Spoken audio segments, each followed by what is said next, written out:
밤에 잠 안 오면 제가 옆에서 따뜻한 차부터 끓여드릴게요.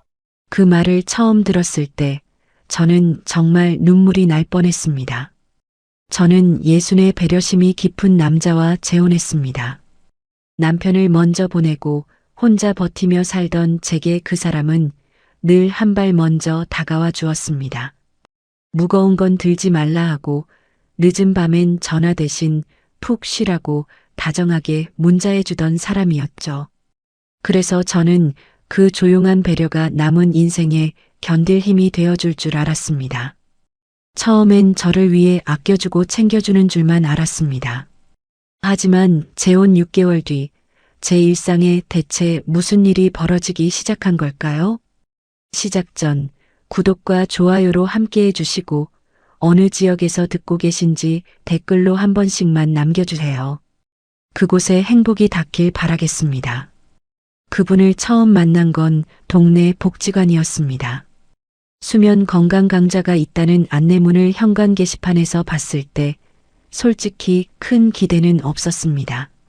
그냥 집에만 있기가 답답했고 뭐라도 하면 나아지지 않을까 싶었습니다. 남편을 먼저 보내고 나서 4해째 혼자 살고 있었거든요. 새벽마다 도시락 반찬 배달을 나가고 오전 일을 마치고 빌라로 돌아오면 집이 참 컸습니다. 크다는 게 넓다는 뜻이 아니었습니다. 사람 하나가 빠진 자리만큼 공허하다는 뜻이었습니다.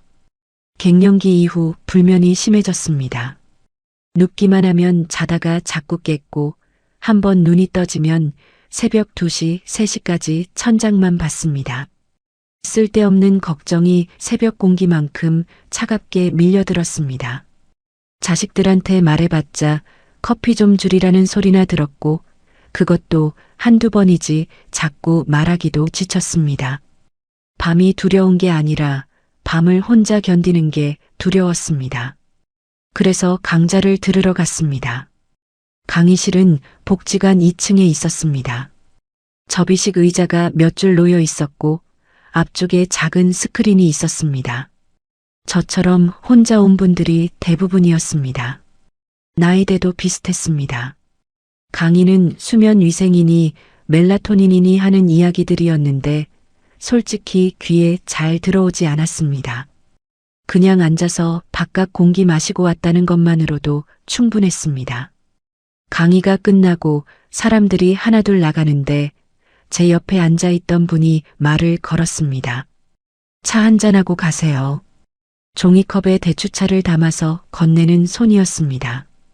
따뜻했습니다. 저는 그냥 받았습니다. 그분이 말했습니다. 잠이 안 오는 사람은 몸보다 마음이 먼저 놀라 있더군요. 그 말이 이상하게 오래 남았습니다. 강사가 한 말도 아니고 대단한 말도 아니었는데요. 저는 그냥 웃고 넘기려 했는데 그분은 제 손이 차갑다고 하면서 조금 더 앉아있다 가라고 했습니다.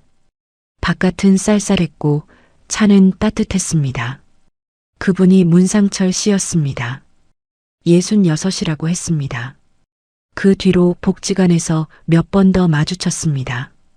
상철 씨는 요란한 사람이 아니었습니다.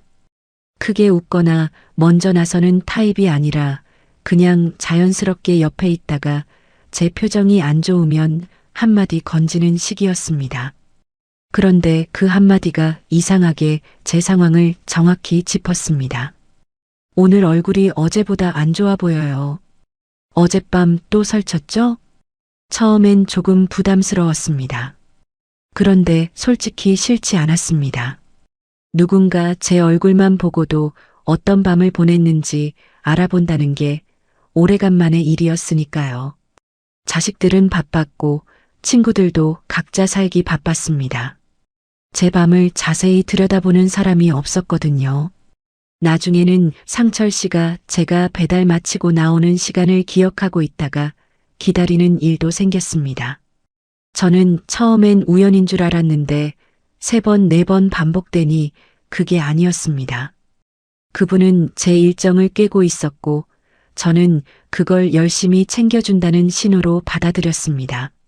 상철 씨는 제가 불면 때문에 믹스커피를 하루 2잔씩 마신다는 것도 들었고, 딸과 밤늦게 통화하면 오히려 더 잠이 달아난다는 것도 들었습니다. 제 배달 구역이 어디인지, 아침 몇 시에 나가는지, 빌라가 오래된 건물이라 보일러가 약하다는 것도 다 알고 있었습니다. 저는 그때 그걸 다 말했거든요. 관심을 가져주니까 자꾸 말하게 됐습니다. 나중에 생각해보면 그게 조금 이상했는데 그때는 몰랐습니다. 반년쯤 교류가 이어졌고 상철 씨는 어느 날 조심스럽게 말을 꺼냈습니다. 이 나이에 혼자 사는 게 건강에 제일 안 좋아요. 둘이 의지하면서 사는 게 낫지 않을까요? 저는 처음엔 쉽게 대답하지 못했습니다. 자식들 눈치도 있었고 남편 기일이 아직 마음에 걸리기도 했습니다. 그런데 상철 씨는 급하게 밀어붙이지 않았습니다. 그냥 기다려주면서 올 때마다 조용히 뭔가를 챙겨줬습니다. 배달 다녀온 날 발이 아프다고 했더니 다음 날 발 마사지 기계를 갖다 놓았고 보일러가 약하다고 했더니 전기보온 방석을 사다 뒀습니다. 그 다정함이 제 마음을 움직였습니다. 저도 솔직히 외로웠거든요. 몸이 아플 때 차 한 잔 끓여줄 사람이 있으면 얼마나 좋겠냐는 생각을 한 번쯤 안 한 적이 없었으니까요. 밤에 잠 못 자면 옆에서 따뜻한 차부터 끓여주겠다는 그 말이 제 마음 어딘가를 건드렸습니다. 결국 저는 자식들한테 말했습니다.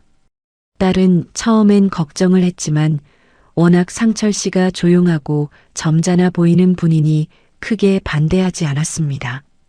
아들은 그냥 엄마 좋으면 됐다고 했고요.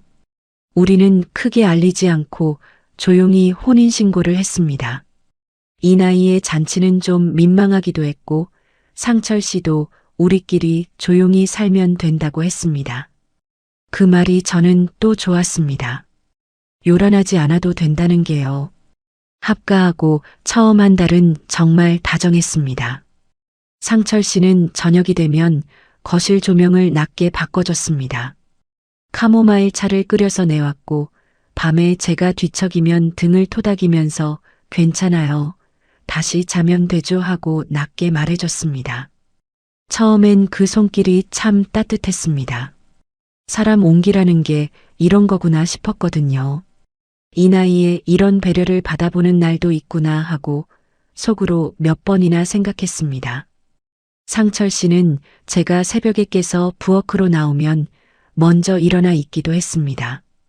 불을 환하게 켜지 않고 작은 주방 등만 켜둔 채로 물을 올려놓고 있었습니다. 아무 말 없이 따뜻한 것을 건네주고 옆에 앉아 있었습니다. 저는 그 침묵이 불편하지 않았습니다. 오히려 누군가 내 새벽을 같이 견뎌준다는 게 그렇게 든든할 수 없었습니다. 배달 나가는 날 아침엔 일찍 일어나 도시락을 싸줬습니다. 반찬을 많이 넣으면 무겁다며 딱 2가지만 넣고 물통도 챙겨줬습니다. 돌아오면 따뜻하게 데워둔 국이 있었습니다. 저는 그때마다 생각했습니다. 이 사람이 내 남은 인생을 함께 버텨줄 사람이구나 하고요. 그 믿음이 흔들리기 시작한 게 언제부터였는지 정확히는 말하기 어렵습니다. 갑자기 달라진 게 아니었거든요. 아주 천천히 거의 느끼지 못할 만큼 조금씩 달라졌습니다. 처음 이상함을 느낀 건 믹스커피 때문이었습니다. 어느 날 아침 서랍을 열었더니 믹스커피가 없었습니다.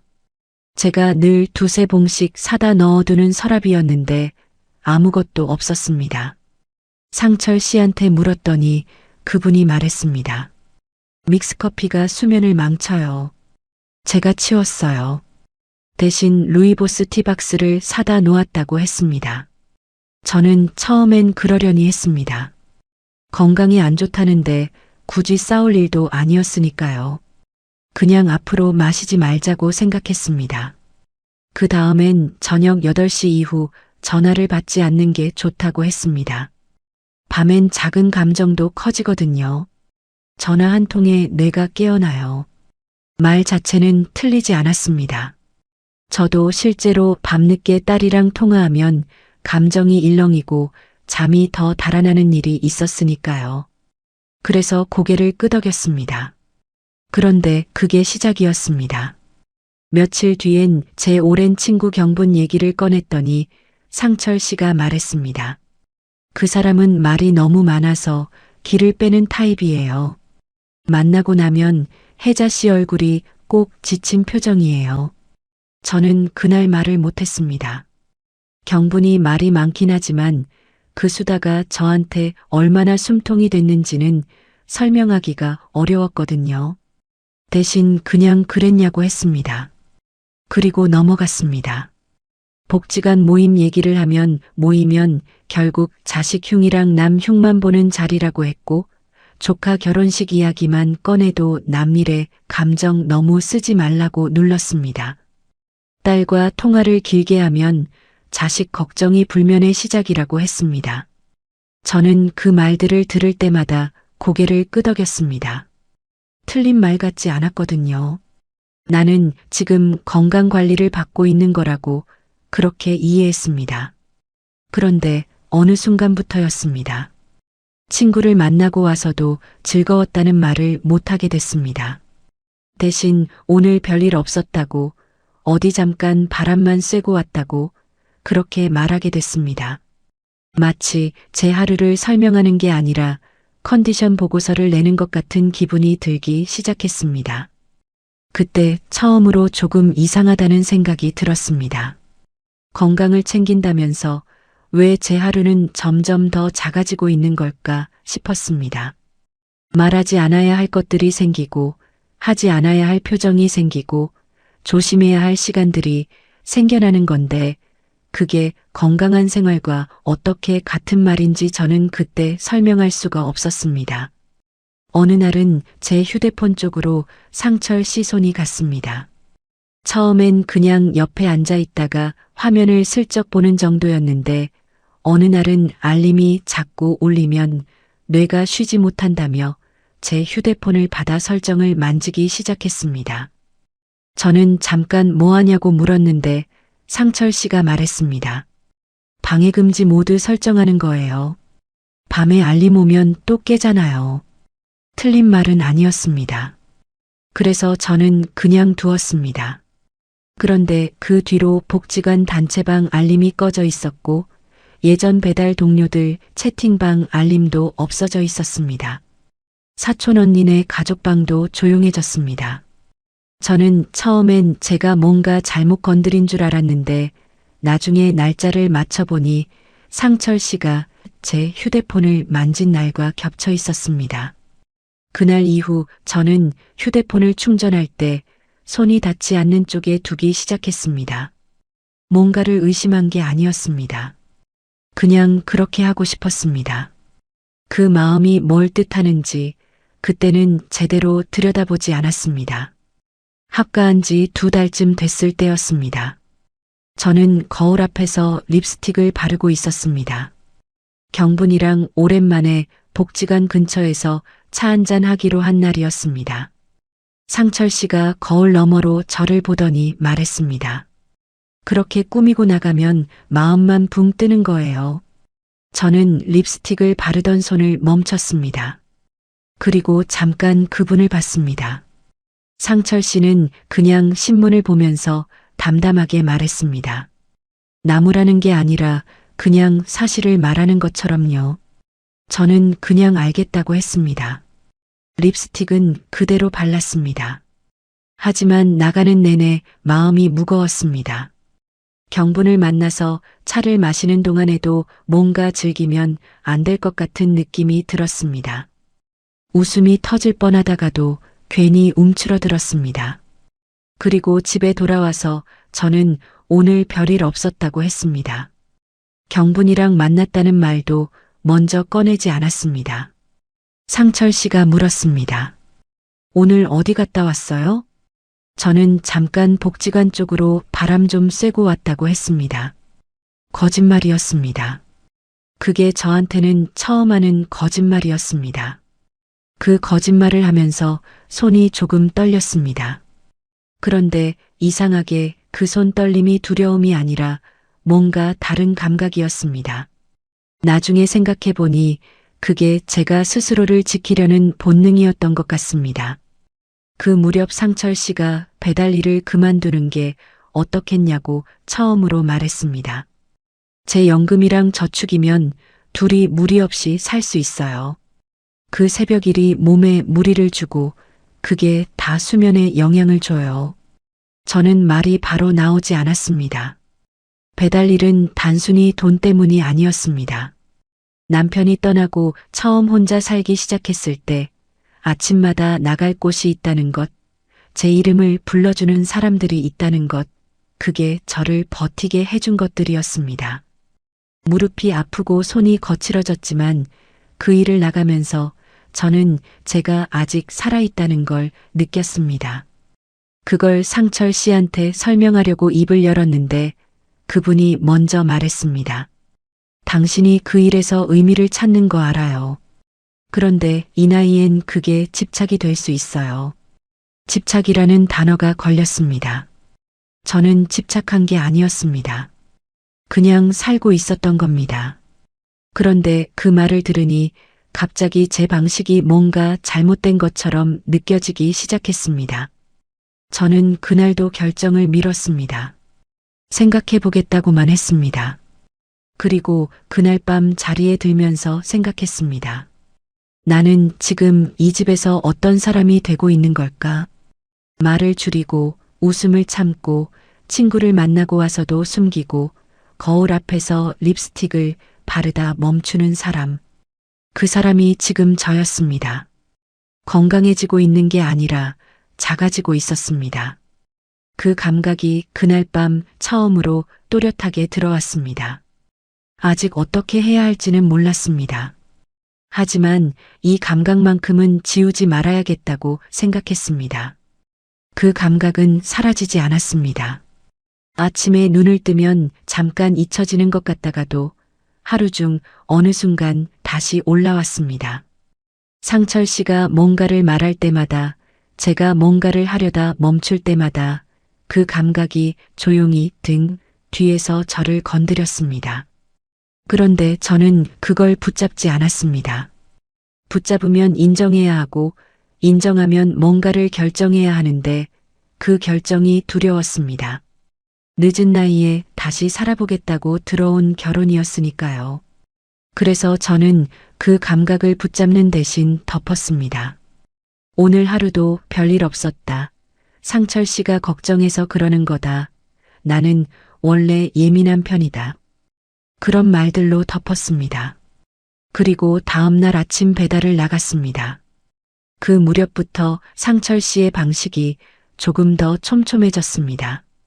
처음에는 제 생활 습관 몇 가지를 고쳐주려는 것처럼 보였는데 그게 어느새 제 하루 전체를 감싸기 시작했습니다. 커피를 치우고 전화 시간을 정하고 외출을 눈치 보게 만드는 것들이 하나씩 쌓였습니다. 각각은 작았습니다. 그런데 하나씩 쌓이다 보니 어느 날 보면 제 하루가 전부 달라져 있었습니다. 아침에 배달 나가기 전에 상철 씨는 꼭 한마디를 했습니다. 오늘 컨디션이 어때요? 처음엔 그냥 걱정하는 말처럼 들렸습니다. 그런데 그 질문이 매일 반복되면서 저는 배달 나가기 전에 먼저 제 컨디션을 보고해야 하는 사람이 됐습니다. 좋다고 하면 그냥 나갔지만 조금 피곤하다거나 어젯밤 설쳤다고 하면 오늘은 쉬는 게 낫겠다는 말이 따라왔습니다. 처음엔 그 말을 듣고 나가기도 했는데 자꾸 반복되다 보니 어느새 제 입에서 먼저 괜찮다는 말이 나오기 시작했습니다. 실제로 괜찮아서가 아니라 그냥 나가고 싶어서요. 그게 이상한 일이었습니다. 내 몸 상태를 말하는데 눈치를 봐야 하는 상황이 된 거니까요. 경분한테서 문자가 왔습니다. 혜자야, 요즘 왜 이렇게 연락이 없어? 어디 아파? 저는 그 문자를 오래 들여다봤습니다. 상철 씨가 거실에 있었기 때문에 바로 답장을 쓰지 않고 화장실에 들어가서 문자를 다시 읽었습니다. 이미 그때부터 저는 문자 하나를 읽는데도 장소를 골라야 하는 사람이 되어 있었습니다. 그 사실이 그날 갑자기 크게 느껴졌습니다. 저는 경분한테 짧게 답했습니다. 곧 연락할게 라고요. 그리고 나서 그 대화창을 바로 닫았습니다. 저녁에 상철 씨가 물었습니다. 오늘 경분 씨한테 연락 왔어요? 저는 심장이 한번 크게 뛰었습니다. 표정을 들키지 않으려고 밥그릇만 봤습니다. 그리고 짧게 말했습니다. 모르겠어요. 요즘 알림이 없어서요. 거짓말이었습니다. 상철 씨는 그냥 고개를 끄덕였지만 저는 그 순간 뭔가 중요한 게 바뀌었다는 걸 느꼈습니다. 제가 남편에게 처음으로 거짓말을 했다는 것도 있었지만 거짓말을 하지 않으면 안 되는 상황이 되어 있다는 것, 그게 더 무거웠습니다. 며칠 뒤 상철 씨가 제 휴대폰을 다시 만졌습니다. 이번엔 클라우드 공유 설정을 켜놓은 것 같았습니다. 나중에 설정을 들여다보다가 발견했는데 제가 켠 기억이 없는 설정이었습니다. 그게 켜져 있으면 제 사진과 문자가 연동된 기기에서 보일 수 있었습니다. 저는 그 설정을 조용히 껐습니다. 그리고 상철 씨한테 말하지 않았습니다. 그날 이후 저는 중요한 문자는 읽고 바로 화면을 끄는 버릇이 생겼습니다. 경분한테 오는 문자, 딸한테 오는 문자, 복지관 안내 문자들이요. 읽었다는 흔적을 남기지 않으려는 게 아니라 그냥 내 것을 내가 먼저 보고 싶었습니다. 그 마음이 어떤 의미인지는 애써 생각하지 않았습니다. 그 주 목요일에 복지관 모임 안내문이 왔습니다. 봄맞이 차 모임이 있다는 내용이었습니다. 저는 가고 싶었습니다.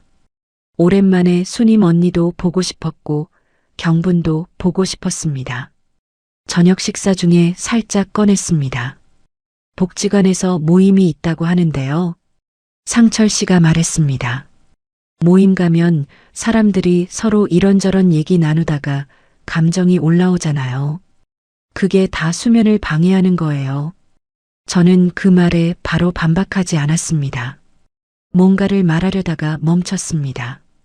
상철 씨는 밥을 먹으면서 덧붙였습니다. 모임 나가서 자식 이야기, 남편 이야기 하다 보면 꼭 감정이 건드려지더라고요. 그날 밤 혜자 씨 얼굴 보면 티가 나요. 그 말이 참 교묘했습니다. 틀리지 않은 것처럼 들렸거든요. 실제로 사람들 이야기를 듣다 보면 감정이 올라오는 일이 없지 않았으니까요. 그래서 저는 또 고개를 끄덕였습니다. 결국 그 모임에 나가지 않았습니다. 집에 있으면서 저는 창밖을 봤습니다. 복지관이 있는 쪽 방향이었습니다. 지금쯤 경분이랑 수님 언니가 앉아서 차를 마시고 있겠다 싶었습니다. 그 자리가 어떤 자리인지 저는 알고 있었습니다. 별 이야기나 하고 별 이유 없이 웃는 자리요. 그게 수면을 방해하는 감정 소모가 아니라 그냥 사람이 사람이기 위해 필요한 것이라는 걸 저는 알고 있었습니다. 그런데 그날은 그 말을 꺼내지 못했습니다. 그 다음 주였습니다. 딸이 저녁에 영상통화를 걸어왔습니다. 손주가 재롱을 부렸다며 화면을 이리저리 돌렸습니다. 저는 웃음이 났습니다. 방 안에 혼자 있었는데도 목소리를 낮췄습니다. 큰 소리로 웃으면 상철 씨가 한마디 할 것 같았거든요. 딸이 물었습니다. 엄마, 왜 이렇게 조용하게 말해? 어디 아파? 저는 아니라고 했습니다. 그냥 목이 좀 잠겼다고 했습니다. 통화를 끊고 나서 저는 한참을 그 자리에 앉아 있었습니다. 딸한테조차 목소리를 낮추고 있었다는 게 그때 처음으로 제 눈에 보였습니다. 얼마 뒤 거실로 나갔더니 상철 씨가 말했습니다. 딸이랑 통화했죠?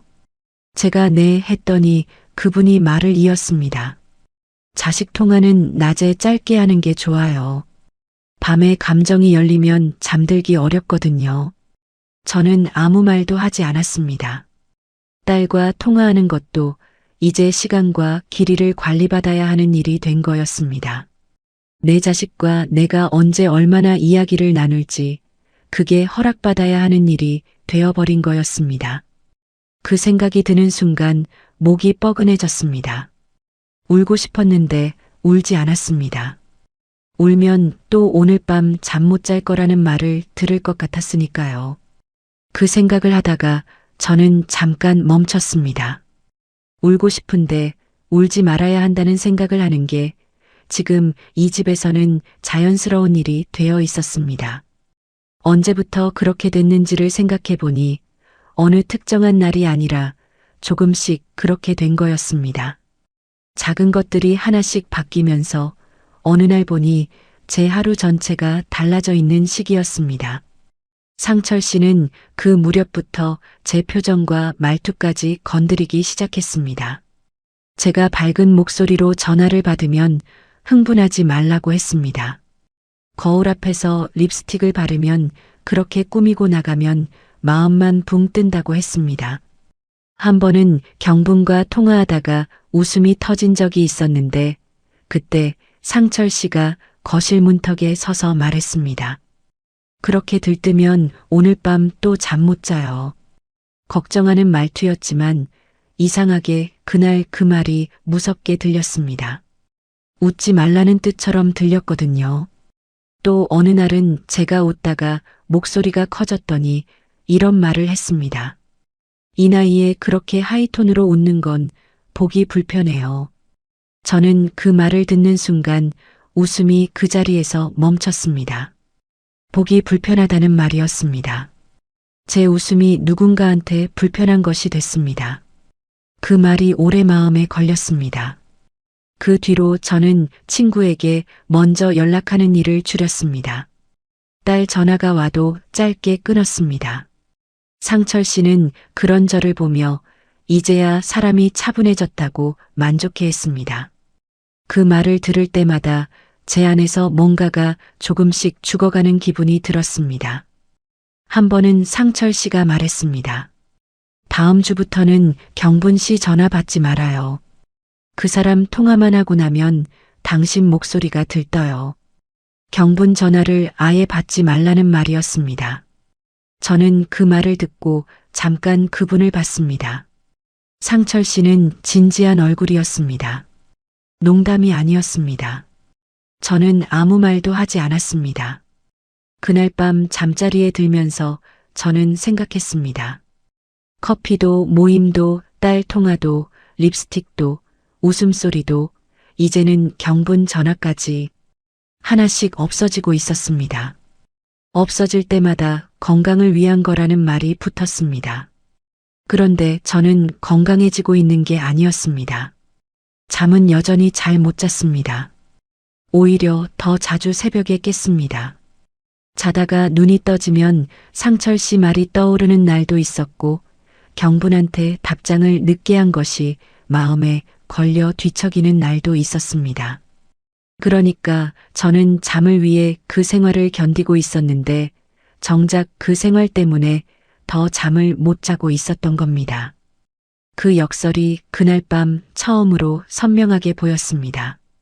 며칠 뒤 경분이 다시 문자를 보내왔습니다. 혜자야, 나 요즘 내가 걱정된다. 한 번만 나와. 저는 그 문자를 화장실에서 읽었습니다. 그리고 오래 들여다봤습니다. 경분의 문자는 늘 직선이었습니다. 돌리지 않고 꾸미지 않고 걱정되면 걱정된다고 바로 말하는 사람이었습니다. 그게 상철 씨가 기를 빼는 타입이라고 했던 바로 그 경분의 성격이었습니다. 저는 생각했습니다. 경분이 기를 빼는 사람인지 아니면 상철 씨가 경분을 그렇게 부르는데 이유가 있는 건지 그 질문이 머릿속에 들어오는 순간 저는 뭔가가 달라지는 걸 느꼈습니다. 그 전까지는 상철 씨 말을 의심하지 않았거든요. 그런데 그 문자를 읽으면서 처음으로 상철 씨의 말을 의심했습니다. 경분은 저한테 기를 빼는 사람이 아니었습니다. 오히려 만나고 나면 숨이 쉬어지는 사람이었습니다. 그걸 제가 가장 잘 알았습니다. 저는 경분한테 짧게 답했습니다. 이번 주 오전에 볼 수 있어. 답장을 보내고 나서 저는 휴대폰을 내려놓았습니다. 손이 떨리지 않았습니다. 오히려 이상하게 차분했습니다. 뭔가를 결정했다는 게 아니었습니다. 그냥 제가 하고 싶은 것을 했다는 느낌이었습니다. 그게 오래간만이었습니다. 그날 밤은 이상하게 잠이 조금 왔습니다. 뭔가가 해결됐거나 좋아진 게 아니었습니다. 그냥 제가 오늘 조금 다른 선택을 했다는 것, 그게 마음 어딘가에 작은 자리를 만들어준 것 같았습니다. 그 자리가 아직 작고 불안정했지만 없는 것보다는 달랐습니다. 눈을 감으면서 생각했습니다. 경분을 만나고 나면 어떻게 될지 몰랐습니다. 상철 씨가 알게 되면 뭔가 말이 있을 거였습니다. 그 말을 어떻게 받아야 할지도 몰랐습니다. 그런데 그게 두렵기보다는 한번 보자는 생각이 들었습니다. 그 감각이 어디서 나온 건지는 몰랐습니다. 다만 그게 없어지기 전에 붙잡고 싶었습니다. 경분을 만나기로 한 날 아침, 저는 평소보다 일찍 눈이 떠졌습니다. 배달이 없는 날이었습니다. 상철 씨는 아직 자고 있었습니다. 저는 조용히 일어나 부엌에서 물을 한 잔 마셨습니다. 창밖이 아직 어스름했습니다. 그 이른 시간에 혼자 서 있는데 이상하게 마음이 가벼웠습니다. 오늘 경분을 만난다는 것만으로 그랬습니다. 그런데 그 가벼움이 오래가지 않았습니다. 상철 씨가 생각보다 일찍 일어났습니다. 부엌으로 들어오면서 말했습니다. 오늘 어디 가요? 저는 잠깐 머뭇거렸습니다. 그리고 말했습니다. 복지관 쪽으로 바람 좀 쐬려고요. 상철 씨가 저를 봤습니다. 경분 씨 만나는 거예요? 저는 그 눈빛을 마주치면서 잠깐 숨을 골랐습니다. 그리고 말했습니다. 잠깐 볼 것 같아요. 상철 씨가 말했습니다. 오래 있지 말아요. 그 사람이랑 있으면 꼭 감정이 올라온다고 했잖아요. 저는 알겠다고 했습니다. 그리고 가방을 들었습니다. 현관을 나서면서 등 뒤로 상철 씨 시선이 느껴졌습니다. 계단을 내려오는 내내 그 시선이 따라오는 것 같았습니다. 그런데 발걸음은 멈추지 않았습니다. 그날 아침 제가 제일 잘한 일이 그거였습니다. 경부는 복지관 근처 카페 앞에서 기다리고 있었습니다. 저를 보자마자 팔을 벌렸습니다. 저는 그 안으로 들어갔습니다. 한동안 그냥 서 있었습니다. 경분이 등을 토닥이면서 말했습니다. 많이 기다렸잖아, 이 사람아. 저는 웃으려고 했는데 목이 잠겼습니다. 울 것 같아서 빨리 떼어냈습니다. 나 안 울어. 경분이 웃었습니다. 울어도 돼. 우리는 카페 안으로 들어가 자리를 잡았습니다. 경분이 이것저것 시키면서 말했습니다. 요즘 물가가 말이 아니라는 이야기, 복지관 모임에 새로운 분이 있는데 말이 좀 많다는 이야기, 수님 언니 무릎이 요즘 안 좋다는 이야기. 저는 그 이야기들을 들으면서 웃었습니다. 처음엔 작게, 나중엔 조금 더 크게요. 누군가 제 말을 끊지 않고 끝까지 들어주는 자리가 이렇게 그리웠다는 걸 그날 처음 알았습니다. 경분이 커피를 한 모금 마시고 조심스럽게 말했습니다. 혜자야, 너 요즘 전화하면 숨 참고 말하는 사람 같아. 예전엔 웃을 때 눈부터 접히던 애가 요즘은 웃어도 뭔가 조심하는 것 같고. 저는 그 말에 커피잔을 내려놓았습니다. 경분이 말을 이었습니다. 내가 틀렸으면 좋겠는데 그 양반 좀 이상한 거 아니야? 저는 바로 대답하지 않았습니다. 뭐라고 해야 할지 몰랐습니다. 이상하다고 하자니 그게 너무 크게 들릴 것 같았고 괜찮다고 하자니 그게 거짓말 같았습니다. 한참 있다가 말했습니다. 나도 요즘 좀 이상하다는 생각은 해. 경분이 기다렸습니다. 저는 말을 이었습니다. 배려인 줄 알았는데 어느새 내 하루가 전부 허락받아야 하는 일이 됐거든. 커피 한 잔도, 전화 한 통도, 웃는 것도. 그 말을 소리내어 하고 나니까 손이 떨렸습니다. 마음속으로 계속 생각해온 말인데 막상 입 밖으로 나오니까 더 크게 느껴졌습니다. 경분이 말했습니다. 그거 배려가 아니야. 배려는 편해지는 거야. 내가 작아지면 그건 배려가 아니야. 그날 모임이 시작된 지 20분쯤 됐을 때였습니다. 저는 경분 이야기에 웃고 있었습니다. 오랜만에 제대로 웃는 것 같았습니다. 눈이 접히는 웃음이었습니다. 경분이 그 웃음을 보면서 이제 좀 살아있는 얼굴이네 하고 말하던 참이었습니다. 그때였습니다. 카페 앞으로 상철 씨가 걸어왔습니다. 저는 그분을 보는 순간 웃음이 그 자리에서 멈췄습니다. 경분도 말을 멈췄습니다. 상철 씨는 천천히 걸어와서 우리 테이블 옆에 섰습니다. 주변 테이블 사람들이 슬쩍 봤습니다. 상철 씨는 소리를 높이지 않았습니다. 오히려 더 낮고 또렷한 목소리로 말했습니다. 그런데 그 목소리가 주변에 다 들리는 크기였습니다. 이 나이에 그렇게 들떠서 웃고 다니면 밤에 또 잠 못 자요. 카페 앞이 조용해졌습니다. 경부는 입을 다물었습니다. 옆 테이블 분들이 저를 봤습니다. 저는 손에 쥔 종이컵만 내려다봤습니다. 상철 씨가 잠깐 사이를 두고 덧붙였습니다. 당신 건강 망가지는 걸 내가 옆에서 다 감당하는데 이렇게까지 말 안 들을 줄은 몰랐네요. 그 말이 끝나고 나서 아무도 말을 하지 않았습니다. 겉으로 보면 그건 아내를 걱정하는 남편이었습니다. 건강 때문에 걱정되어 따라온 남편이요. 하지만 저는 그 순간 몸이 먼저 알았습니다. 이건 걱정이 아니었습니다.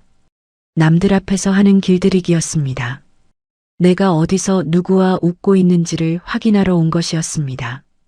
집에 돌아오는 길은 길게 느껴졌습니다. 경분이 따라오려 했는데 저는 괜찮다고 했습니다. 혼자 걷고 싶었습니다. 골목을 돌고 또 돌면서 저는 그 자리를 다시 떠올렸습니다. 상철 씨의 목소리, 주변 사람들의 시선, 경분이 입을 다물던 순간 그것들이 자꾸 머릿속에서 재생됐습니다. 카페 앞 그 자리에서 상철 씨는 끝까지 걱정하는 남편처럼 보였습니다. 하지만 저한테 그게 어떻게 들렸는지는 아무도 몰랐습니다. 당신은 혼자서는 조절이 안 되는 사람이니 내가 잡아줘야 한다는 말이었습니다. 그것도 남들 앞에서 확인시켜주는 방식으로요. 집에 들어서니 상철 씨는 거실 소파에 앉아 있었습니다. 저는 가방을 내려놓고 말했습니다. 그건 제 건강 걱정이 아니라 창피 주는 거였어요. 처음으로 따진 말이었습니다. 목소리가 떨렸지만 말은 나왔습니다. 상철 씨가 저를 봤습니다. 그리고 차갑게 웃으면서 말했습니다. 당신은 사람 만나면 분수를 잊어요. 내가 안 잡아주면 점점 더 들떠서 망가질 사람입니다. 망가질 사람이라는 말이었습니다. 저는 그 말을 듣는 순간 손이 떨렸습니다. 그런데 그 떨림이 서러워서가 아니었습니다. 뭔가가 분명해지는 떨림이었습니다. 이 사람은 저를 아픈 사람으로 보는 게 아니었습니다. 자기 기준에 맞게 눌러놔야 하는 사람으로 보고 있었습니다. 저는 더 말하지 않았습니다. 부엌으로 들어가서 물을 한 잔 마셨습니다. 손이 아직 떨렸지만 천천히 마셨습니다. 그리고 작은 방으로 들어가 문을 닫았습니다. 그날 밤 저는 처음으로 음성 메모를 켰습니다. 녹음 버튼을 누르고 나서 한참을 가만히 있었습니다. 상철 씨는 안방에서 TV를 켜놓고 있었습니다. 저는 작은 방 구석에 앉아서 낮은 목소리로 말했습니다. 오늘 카페 앞에서 있었던 일을 처음부터 끝까지 말했습니다. 상철 씨가 어떤 말투로 말했는지, 어느 정도 크기 목소리였는지, 주변 사람들이 어떻게 봤는지, 그리고 집에 돌아와서 제가 처음으로 따졌을 때 상철 씨가 한 말까지요. 망가질 사람이라고 했습니다. 그 말도 녹음에 담았습니다. 녹음을 마치고 저는 그 파일을 클라우드에 올렸습니다. 상철 씨가 제 휴대폰을 만지는 일이 있어도 그 기록만큼은 남아있을 수 있도록요. 그리고 수첩을 꺼냈습니다. 오래전 서랍 안에 있던 작은 수첩이었습니다. 거기에 오늘 날짜를 쓰고 상철 씨가 했던 말들을 하나씩 적기 시작했습니다. 카페 앞에서 한 말뿐만 아니라 그동안 제가 들었던 말들을 기억나는 대로 적었습니다. 커피를 치운 날, 전화 시간을 정한 날, 경분을 길을 빼는 사람이라고 한 날, 복지관 모임 안내문을 버린 날, 딸 통화를 짧게 하라고 한 날, 하나씩 쓰다 보니 종이 한 장이 금방 찼습니다. 쓰면서 이상한 걸 느꼈습니다. 각각의 말들은 따로 보면 걱정처럼 들렸습니다. 그런데 한 장에 모아놓고 보니 전부 같은 방향이었습니다. 제 사람들을 끊고 제 감정을 누르고 제 일을 빼앗고 제 하루를 축소하는 방향으로만 가고 있었습니다. 건강을 위한 배려라면 제가 뭔가 더 좋아져야 하는데 저는 뭔가 더 없어지고 있었습니다. 수첩을 덮고 나서 저는 한참을 그냥 앉아 있었습니다. 음성 메모 파일이 저장된 것을 다시 한번 확인했습니다. 수첩은 서랍 안 깊숙이 넣었습니다. 휴대폰 문자함을 열어서 그동안 경분이 보내왔던 걱정 문자들, 딸이 보내온 문자들을 따로 캡처해서 저장했습니다. 부재중 통화 기록도 확인했습니다. 경분한테서 온 것들이 여러 개였습니다. 저는 그것들을 하나씩 캡처했습니다. 무엇을 하려는 건지 그때 제게 물었다면 대답하지 못했을 겁니다. 이혼을 결심한 것도 아니었고 집을 나가려 한 것도 아니었습니다. 그냥 제가 이상하다고 느낀 감각만큼은 나중에라도 스스로 부정하지 않으려고요. 기억이 흐려지면 제 감각도 흐려질 것 같았습니다. 그래서 남겨두고 싶었습니다. 다음 날 아침 상철 씨는 아무 일도 없었던 것처럼 밥을 차렸습니다. 된장국이었습니다. 저는 앉아서 밥을 먹었습니다. 상철 씨가 말했습니다. 어젯밤엔 잘 잤어요? 저는 잘 잤다고 했습니다. 사실은 거의 못 잤는데도 그렇게 말했습니다. 상철 씨가 젓가락을 내려놓으며 말했습니다. 어제 그 자리에 갔다 온 거 탓하는 게 아니에요. 그냥 당신이 걱정돼서 그런 거예요. 저는 고개를 끄덕였습니다. 하지만 속으로는 생각했습니다. 어제 그 말이 걱정이었다면 왜 친구들이 다 있는 앞에서 했을까? 왜 저를 따로 부르거나 문자를 먼저 보내지 않고 직접 걸어와서 그 자리를 멈추게 했을까? 그 질문에 이미 대답은 나와 있었습니다. 그냥 인정하는 게 무서웠을 뿐이었습니다. 저는 밥을 다 먹고 설거지를 했습니다. 물소리 때문에 상철 씨 목소리가 잘 들리지 않았습니다. 그 물소리가 그날 아침은 고마웠습니다. 아무 말도 하지 않아도 되는 이유가 됐으니까요. 며칠 뒤 저는 복지관 근처를 지나다가 상담실 앞에서 발걸음이 멈췄습니다. 수면 강좌를 진행했던 상담사 선생님이 계시던 곳이었습니다. 문에 상담 일정표가 붙어 있었습니다. 저는 잠깐 서 있다가 안으로 들어갔습니다. 선생님, 시간 되시면 잠깐 여쭤봐도 될까요? 상담사 선생님은 흔쾌히 앉으라고 했습니다. 저는 어디서부터 말해야 할지 몰라서 한참 있다가 입을 열었습니다. 제가 잠을 못 자는 게 사람 때문인지 사람을 못 만나서 그런 건지 모르겠어요. 선생님은 제 말을 듣고 잠깐 생각하더니 조심스럽게 물었습니다. 지금 함께 사시는 분 곁에서 편해지고 계신가요? 아니면 작아지고 계신가요? 그 한마디가 제 가슴 안으로 들어왔습니다. 편해진다, 작아진다. 저는 바로 대답하지 못했습니다. 하지만 대답을 못한다는 것 자체가 이미 대답이었습니다.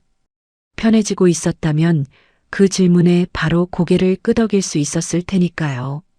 저는 선생님 앞에서 처음으로 눈물이 났습니다. 소리내어 운 건 아니었습니다. 그냥 눈이 뜨거워지면서 눈물이 조금 흘렀습니다. 선생님은 아무 말도 하지 않고 휴지를 내밀었습니다. 상담실을 나오면서 저는 예전 빌라 쪽으로 걸었습니다. 계약이 조금 남아 있어서 방 하나는 아직 비어 있었습니다. 저는 그 빌라 앞에 서서 한참을 봤습니다. 올라가진 않았습니다. 그냥 거기 서 있었습니다. 낡은 건물이었습니다. 외벽 페인트도 군데군데 떠 있었고 입구 유리문도 예전부터 잘 안 닫혔습니다. 그런데 그 건물을 보는데 이상하게 마음이 얹혔습니다. 저한테 설명하지 않아도 되는 공간이 아직 세상에 존재한다는 것, 그게 그날따라 크게 느껴졌습니다. 저는 한참 서 있다가 그냥 돌아왔습니다. 하지만 빌라 열쇠가 어디 있는지 그날 머릿속으로 한번 찾아봤습니다. 서랍 안작은 파우치에 있을 거였습니다. 아직 쓸 일이 없기를 바랐습니다. 그래도 확인해 두고 싶었습니다. 그 마음이 무엇을 뜻하는지 저는 그때 이미 조금은 알고 있었습니다. 제가 달라졌다는 걸 상철 씨도 느꼈던 것 같습니다. 말로 표현하기는 어렵지만 사람이라는 게 묘해서 같이 사는 사람의 공기가 조금만 달라져도 느끼게 되어 있거든요. 저는 겉으로는 여전히 조용했습니다. 대들지도 않았고 따지지도 않았습니다. 밥도 같이 먹었고 저녁에 차도 같이 마셨습니다.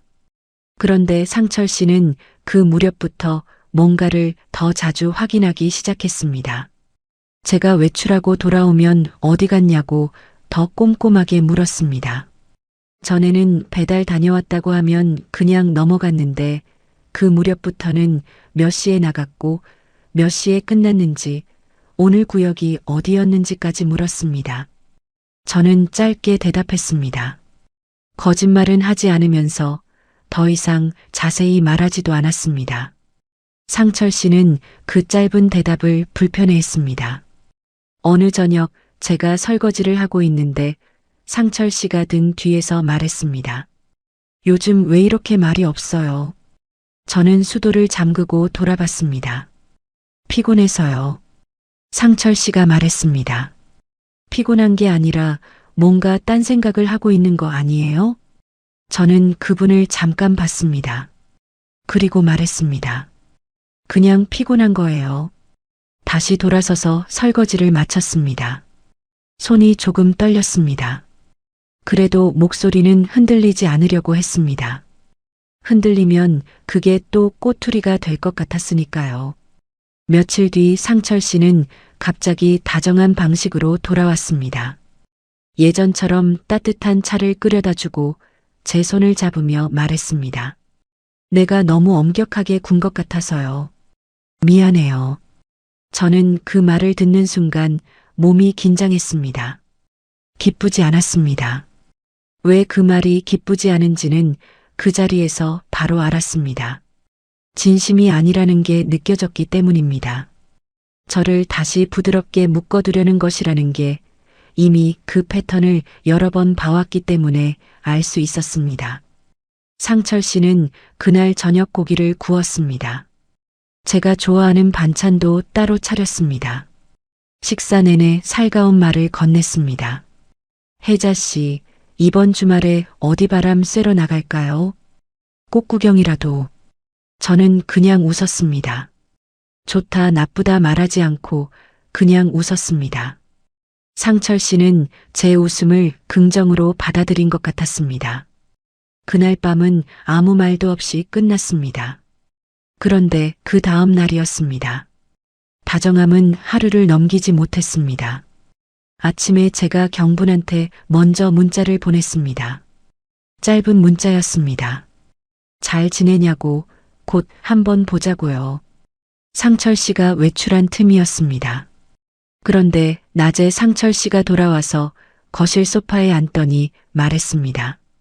오늘 경분 씨한테 문자 보냈죠? 저는 그 말에 손이 멈췄습니다. 제가 직접 말한 적이 없었습니다. 상철 씨가 어떻게 알았는지 잠깐 머릿속이 하얘졌습니다.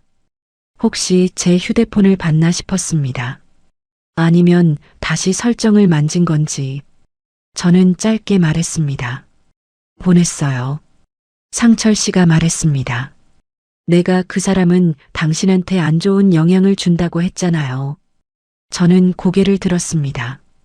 오랜 친구예요. 상철 씨가 목소리를 조금 높였습니다. 오래됐다고 다 좋은 사람이 아니에요. 그 사람 만나고 오면 당신이 꼭 뭔가 들뜨고 그날 밤은 꼭 잠을 설쳐요. 그 패턴을 내가 몇 번이나 봤는데 본인만 모르는 거예요. 저는 그 말에 바로 반박하지 않았습니다. 속으로는 그게 사실이 아니라는 걸 알았습니다. 경분을 만나고 온 날은 오히려 숨이 쉬어지는 날이었으니까요. 하지만 그 자리에서 말싸움을 하는 게 목적이 아니었습니다. 저는 그냥 말했습니다. 알겠어요. 상철 씨는 제 대답이 순순해서 조금 당황한 것 같았습니다. 더 말을 이을 거리를 잃은 것 같은 얼굴이었습니다. 저는 부엌으로 들어갔습니다. 그날 저녁 저는 그 대화 내용을 수첩에 적었습니다. 경분한테 문자를 보냈다는 걸 어떻게 알았는지도 적었습니다. 그리고 휴대폰 설정을 살펴봤습니다. 클라우드 공유 설정이 다시 켜져 있었습니다. 제가 껐던 것이었는데 다시 켜져 있었습니다. 저는 그 설정을 조용히 껐습니다. 이번엔 상철 씨한테 말하지 않았습니다. 며칠이 지나고 상철 씨가 배달 일을 그만두는 이야기를 다시 꺼냈습니다. 이번엔 전보다 구체적이었습니다. 제 통장에서 매달 생활비를 넉넉하게 드릴게요. 혜자 씨가 쓸 돈은 제가 다 챙길 테니까 그 힘든 일 그만하고 집에서 건강 좀 챙기세요. 저는 그 말을 들으면서 속이 서늘해졌습니다. 배달 일을 그만두면 저는 매달 상철 씨한테 생활비를 받아야 했습니다.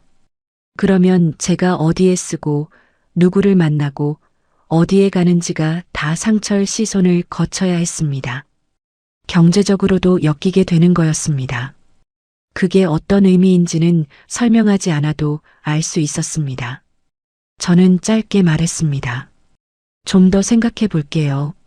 상철 씨가 말했습니다. 뭘 더 생각해요? 내가 챙겨준다는데 뭐가 걱정이에요? 저는 그분을 똑바로 봤습니다. 그냥 제가 결정하고 싶어서요. 상철 씨는 잠깐 저를 봤습니다. 그리고 낮은 목소리로 말했습니다. 당신은 아직도 내가 챙겨준다는 말의 의미를 몰라요. 저는 그 말을 듣고 아무 말도 하지 않았습니다. 부엌으로 들어가지도 않았습니다. 그냥 그 자리에 앉아 있었습니다. 상철 씨가 더 말을 하다가 결국 안방으로 들어갔습니다.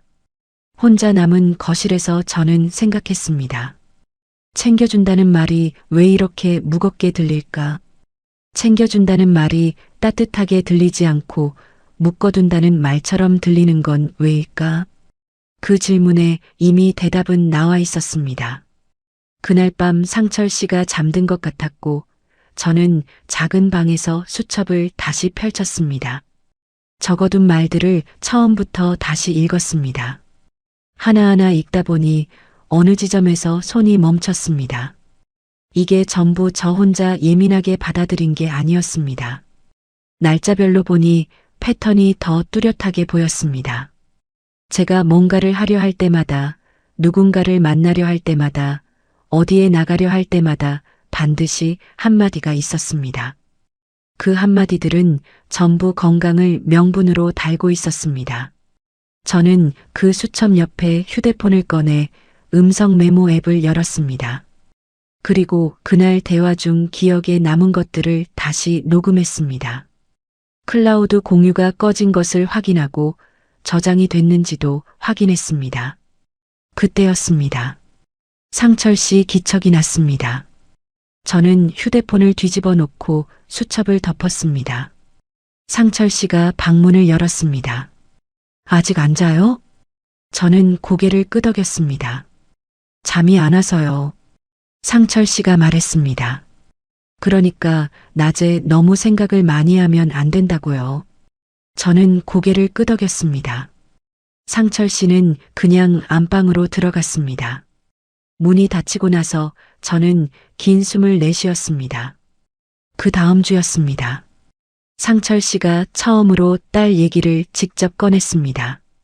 저녁 식사 중에 말했습니다. 요즘 딸이 자주 연락해요? 저는 보통 때처럼 대답했습니다. 가끔이요. 상철 씨가 말을 이었습니다. 딸이 자꾸 연락하면 혜자 씨가 집에 집중을 못해요. 자식들이야 자기 살기 바쁜데 그쪽에 감정 너무 쓰면 결국 당신만 소모돼요. 저는 그 말을 들으면서 밥숟가락을 내려놓았습니다. 딸 얘기가 이런 식으로 나온 건 처음이었습니다. 전에는 통화 시간이나 통화 빈도를 건드렸지 딸과의 관계 자체를 이런 말로 정리한 적은 없었거든요. 저는 조용히 물었습니다. 딸한테 연락받는 것도 안 된다는 거예요? 상철 씨가 말했습니다. 안 된다는 게 아니라 적당히 해야 한다는 거죠. 지금 우리 둘이 같이 사는 건데 자식한테 신경이 너무 쏠리면 우리 사이가 멀어져요. 저는 그 말을 듣는 순간 뭔가가 끊어지는 느낌이 들었습니다. 친구도 모임도 배달일도 커피도 웃음소리도 말투도 잠드는 시간도 그것들을 하나씩 가져가더니 이제는 딸까지 건드리기 시작한 거였습니다. 제가 연결될 수 있는 모든 곳을 하나씩 닫으면 마지막에 남는 건 상철 씨 한 명뿐이라는 계산이 보였습니다. 저는 그날 처음으로 두려움이 아닌 다른 감정을 느꼈습니다. 분노가 아니었습니다. 분노는 뜨거운 거잖아요. 그게 아니라 차갑고 단단한 무언가였습니다. 이건 끝내야 한다는 그 감각이었습니다. 그날 밤 저는 서랍을 열었습니다. 작은 파우치 안을 손으로 더듬었습니다. 예전 빌라 열쇠가 있었습니다. 작은 고리에 걸린 낡은 열쇠였습니다. 저는 그 열쇠를 꺼내 손바닥 위에 올려놓고 한참을 봤습니다. 차갑고 작은 금속 조각이었습니다. 그런데 그게 그날 밤은 꽤 든든하게 느껴졌습니다.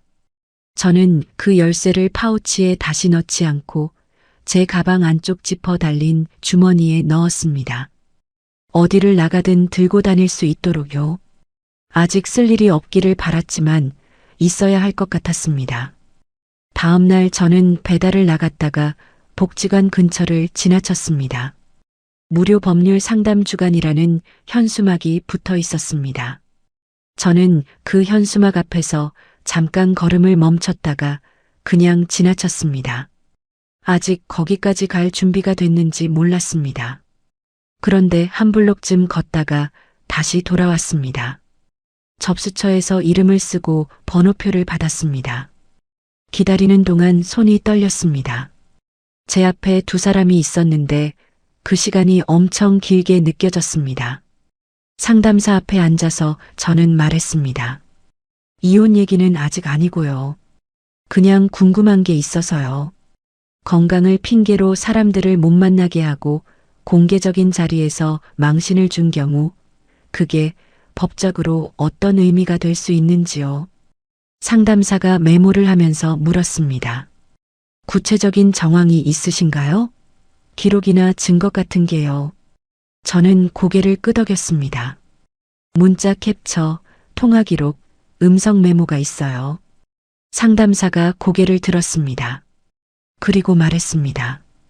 그 정도면 충분히 정황으로 쓸 수 있어요.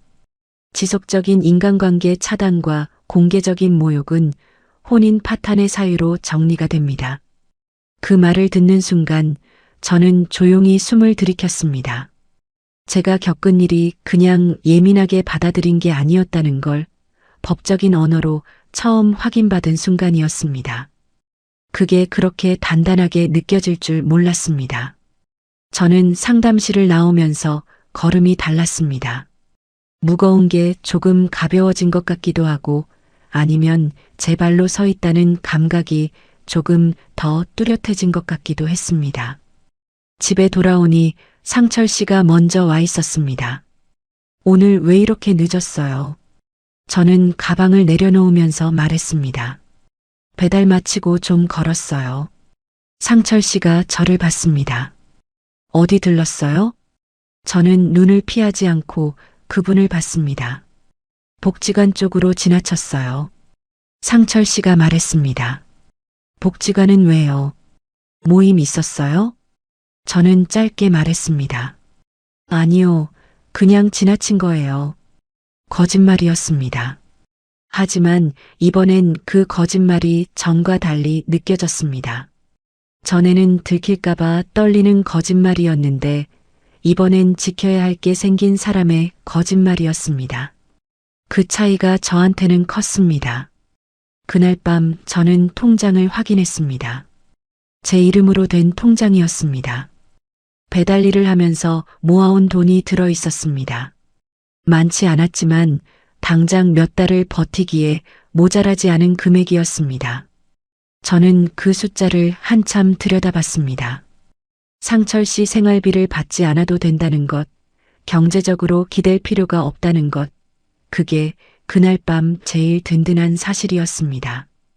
배달 일을 그만두지 않기를 정말 잘했다는 생각이 들었습니다. 저는 통장을 덮고 가방 안쪽에 넣었습니다. 신분증도 같이 챙겼습니다. 약봉투도 계절 옷 몇 벌도 마음속으로 하나씩 점검했습니다. 짐은 아직 싸지 않았습니다. 하지만 무엇을 챙겨야 할지는 이미 머릿속에 정리되어 있었습니다. 그날 밤은 조금 잤습니다. 뭔가가 해결된 게 아니었습니다. 그런데 이상하게 몸이 조금 가벼웠습니다. 지켜야 할 것이 생긴 사람의 잠이라는 게 이런 건가 싶었습니다. 무겁지 않았습니다. 오히려 단단했습니다. 눈을 감으면서 생각했습니다. 조금만 더 준비하면 된다고요. 준비가 다 됐다고 느낀 날은 사실 아무 예고도 없이 왔습니다. 그날도 평범한 아침이었습니다. 상철 씨는 일찍 일어나 거실에서 뉴스를 보고 있었고 저는 배달 나갈 준비를 하고 있었습니다. 세면을 마치고 방으로 들어와 가방을 챙기는데 상철 씨가 거실에서 말했습니다. 오늘 배달 몇 구역이에요? 저는 대답했습니다. 3군데요. 상철 씨가 말했습니다. 3군데는 너무 많아요. 2군데만 하고 일찍 와요. 저는 가방 끈을 잡은 채로 잠깐 멈췄습니다. 그리고 말했습니다. 괜찮아요. 오늘은 무리 안 해요. 상철 씨가 TV를 끄고 저를 봤습니다. 내가 걱정해서 하는 말인데 왜 그렇게 받아쳐요? 저는 그분을 봤습니다. 받아치는 게 아니라 제가 결정하는 거예요. 상철 씨의 표정이 굳었습니다. 저는 그 표정을 보면서도 시선을 내리지 않았습니다. 예전 같았으면 이미 고개를 숙이고 알겠다고 했을 텐데 그날은 달랐습니다. 상철 씨가 말했습니다. 요즘 왜 이렇게 말을 안 들어요? 저는 신발을 신으면서 말했습니다. 다녀올게요. 문을 닫고 나왔습니다. 계단을 내려오는데 심장이 빠르게 뛰었습니다. 손도 약간 떨렸습니다. 그런데 발걸음은 흔들리지 않았습니다. 그 차이가 그날 아침 제일 선명하게 느껴진 것이었습니다. 배달을 마치고 저는 곧장 집으로 들어가지 않았습니다. 근처 공원 벤치에 앉아서 경분한테 전화를 걸었습니다. 경분은 2번 만에 받았습니다. 혜자야. 저는 말했습니다. 경분아, 나 오늘 나올 것 같아.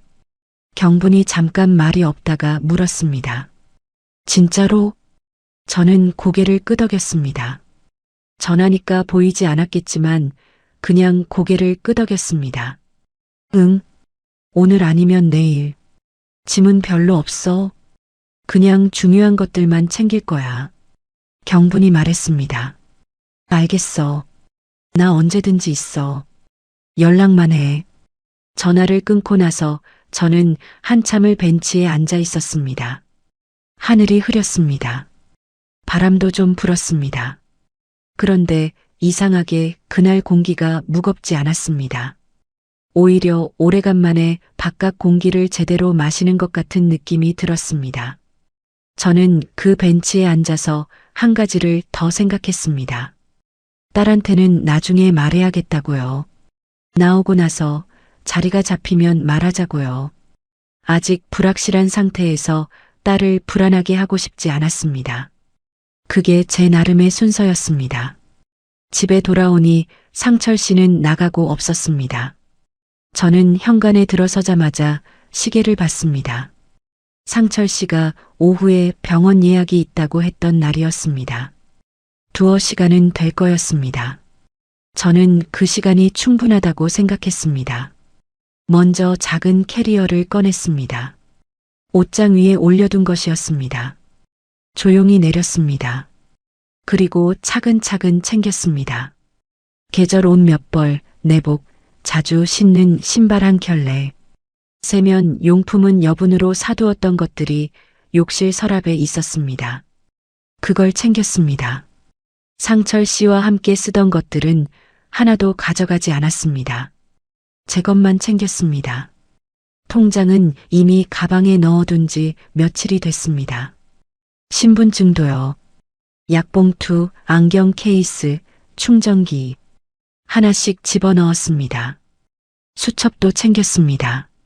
적어둔 날짜들과 말들이 가득 찬 그 수첩이요.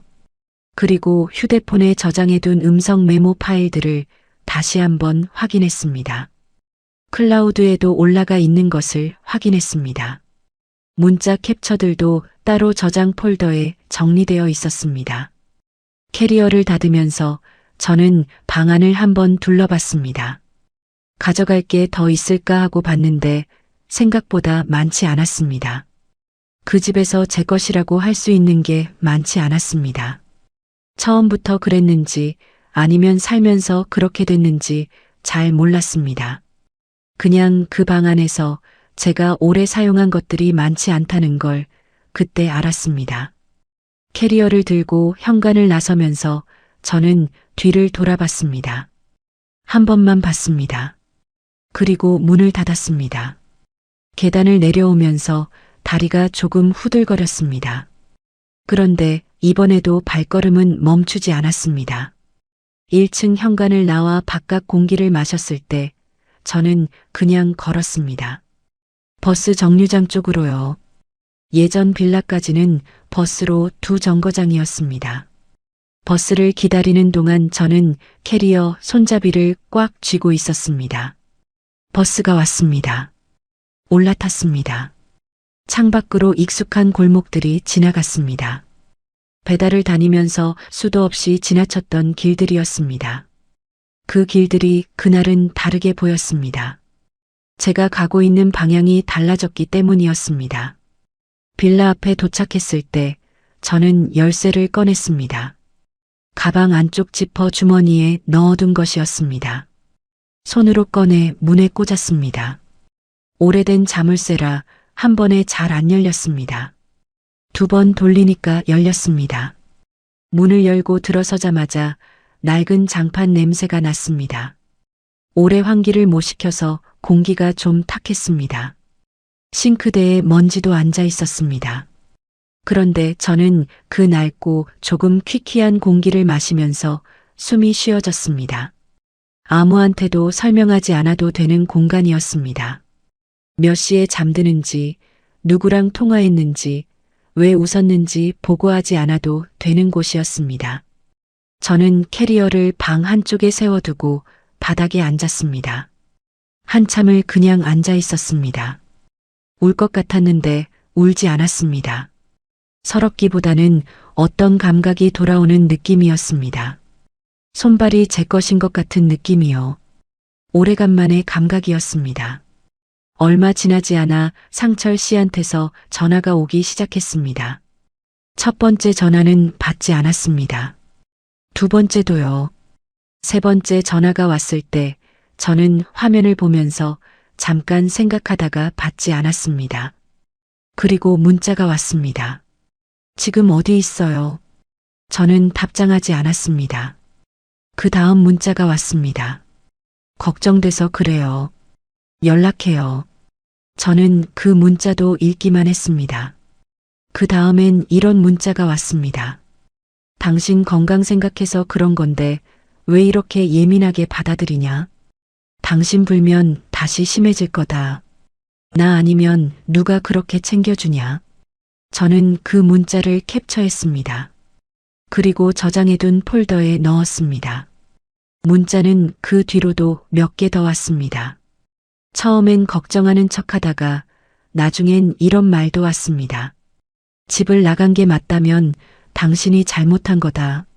내가 뭘 그렇게 잘못했는지 말해봐. 저는 그 문자도 캡처했습니다. 그리고 경분한테 전화했습니다.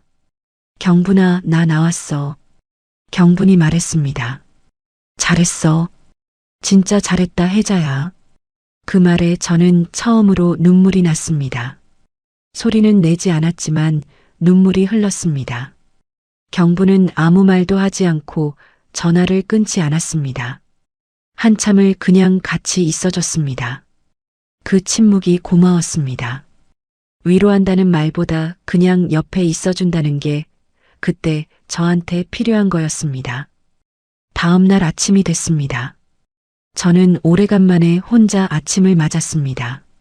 누가 몇 시에 일어나라고 한 것도 아니었고 오늘 컨디션이 어떠냐고 묻는 사람도 없었습니다. 그냥 눈이 떠져서 일어났습니다. 부엌에 나가 물을 올렸습니다. 싱크대에 먼지를 닦았습니다. 냉장고를 열었더니 텅 비어 있었습니다. 저는 웃음이 났습니다. 빈 냉장고가 그날은 무섭지 않았습니다. 오늘 채우면 된다는 생각이 먼저 들었습니다. 그리고 딸한테 전화를 했습니다. 목소리를 낮추지 않았습니다. 방문을 닫고 작게 말하지 않았습니다. 그냥 부엌에 서서 평소 목소리로 전화를 걸었습니다. 딸이 받았습니다. 엄마, 저는 말했습니다. 나 집에 나왔어. 예전 빌라에 있어. 딸이 잠깐 말이 없다가 물었습니다. 엄마, 괜찮아? 저는 고개를 끄덕였습니다. 응, 이제 괜찮아. 딸이 금방 오겠다고 했습니다. 저는 천천히 와도 된다고 했습니다. 그리고 딸이 오기 전에 할 말이 있다고 했습니다. 그동안 제가 모아둔 것들을 먼저 보내줄 테니까 봐달라고요. 문자 캡처들, 통화 기록, 음성 메모 파일들을 딸한테 보냈습니다. 경분한테도 같이 보냈습니다. 혹시라도 나중에 말이 바뀌는 일이 생기면 처음부터 알고 있던 사람들이 있어야 한다고 생각했습니다. 딸이 파일들을 확인하고 전화를 다시 했습니다. 엄마, 이게 다 사실이야? 저는 말했습니다. 응, 다 있었던 일이야. 딸이 한동안 말이 없었습니다. 그리고 조용히 말했습니다. 엄마, 진작 말해줬어야지. 저는 그 말에 웃음이 났습니다. 울면서 웃는 이상한 표정이었을 겁니다. 알아. 근데 이제 말했잖아. 그날 오후 상철 씨한테서 또 전화가 왔습니다. 이번엔 받았습니다. 상철 씨가 말했습니다. 어디 있어요? 지금 당장 돌아와요. 저는 말했습니다. 돌아가지 않을 거예요. 상철 씨의 목소리가 높아졌습니다. 이게 무슨 짓이에요? 내가 얼마나 챙겼는데 이렇게 나가버려요? 저는 조용히 말했습니다. 챙긴 게 아니라 통제한 거였어요. 저는 그 두 가지가 다르다는 걸 이제 알아요. 상철 씨가 말했습니다. 그깟 친구 몇 명 때문에 가정을 깨겠다는 거예요? 저는 말했습니다. 친구 때문이 아니에요. 저 때문이에요. 상철 씨가 말했습니다. 이 나이에 이혼이 쉬운 줄 알아요? 나가면 당신 혼자 어떻게 살려고요? 저는 잠깐 숨을 고르고 말했습니다. 혼자 살아봤어요. 할 수 있어요. 전화를 끊었습니다. 손이 떨렸습니다. 그런데 목소리는 끝까지 흔들리지 않았습니다. 그게 그날 제가 스스로한테 제일 고마웠던 것이었습니다. 며칠 뒤 저는 법률 상담을 다시 받았습니다. 이번엔 이혼 절차에 대해 구체적으로 물었습니다. 상담사가 제가 가져간 자료들을 꼼꼼히 봤습니다. 음성 메모, 문자 캡처, 통화 기록, 그리고 카페 앞 상황을 목격한 경분의 진술 가능 여부까지요. 상담사가 말했습니다. 지속적인 인간관계 차단, 일상 통제, 공개적인 모욕 정황이 충분히 기록돼 있어요. 협의 이혼도 가능하지만 상대방이 쉽게 동의하지 않을 가능성이 높으니까 조정 절차를 거치는 방향이 나을 것 같아요. 저는 고개를 끄덕이면서 물었습니다. 흐지부지 끝나는 건 원하지 않아요. 분명하게 책임이 남는 방향으로 하고 싶어요. 상담사가 말했습니다. 그렇게 하시면 됩니다. 자료가 있으니까요. 그 말이 단단하게 들렸습니다. 자료가 있으니까요. 제가 그 오랜 시간 동안 조용히 기록해온 것들이 이제 제 말의 무게가 되어주고 있었습니다. 그때 그 작은 수첩을 꺼내길 잘했다는 생각이 들었습니다. 음성 메모 버튼을 처음 눌렀던 그날 밤이 떠올랐습니다. 그게 다 여기로 이어져 있었습니다. 경분이 그날 저녁 빌라로 왔습니다. 반찬을 몇 가지 싸들고 왔습니다. 우리는 낡은 밥상 앞에 마주 앉아서 밥을 먹었습니다.